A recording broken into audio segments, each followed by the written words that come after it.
Praise the lord. స్నేహితులారా, కొన్నిసార్లు మనం దేవుని దగ్గర కొన్ని ప్రమాణాలు చేస్తాం. దేవా, ఈ రోజు నుంచి ఇలా ప్రవర్తించను, ఈ రోజు నుండి ఇలా మాట్లాడను, ఈ రోజు నుండి సినిమాలు చూడను, ఈ రోజు నుండి ముట్టుకోను కదా. ఇలాంటివి దేవుని దగ్గర మనం ప్రమాణాలు చేస్తాం. అయితే ఆ ప్రకారం ఉండడానికి కూడా ప్రయత్నం చేస్తాం, కానీ లోక ప్రభావం మన మీద ఉంటుంది కాబట్టి మళ్ళీ తొలగిపోయే ప్రమాదము ఉంది. తొలగిపోతాం కాదంటారా? తొలగిపోతాం దేవుని వల్ల. అయితే మనం ఎప్పుడైతే మనం వాగ్దానం చేసి మళ్ళీ జారిపోయామో తర్వాత మనము చాలా బాధపడతాం. అయ్యో, నేను దేవుని దగ్గర ప్రమాణం చేశాను, నేను తప్పిపోయాను, మాట మళ్ళీ నేను తీసేసుకున్నాను, ఎలా ఇప్పుడు దేవుని దగ్గరికి నేను ఏమని వెళ్ళాలా? షేమ్గా ఫీల్ అవుతాం.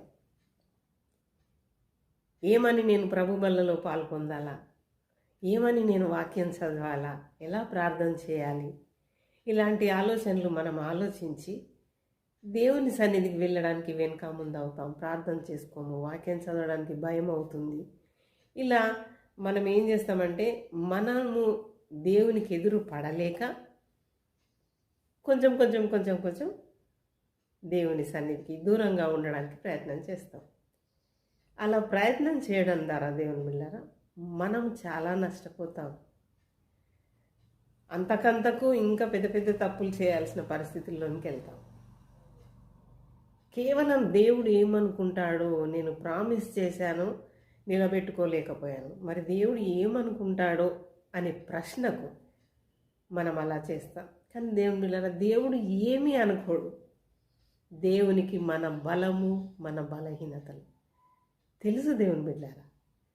కాబట్టి నువ్వు ఎటువంటి పొరపాటు చేసినా దేవుని సన్నిధికి మళ్ళీ ధైర్యంగా వెళ్ళాలి.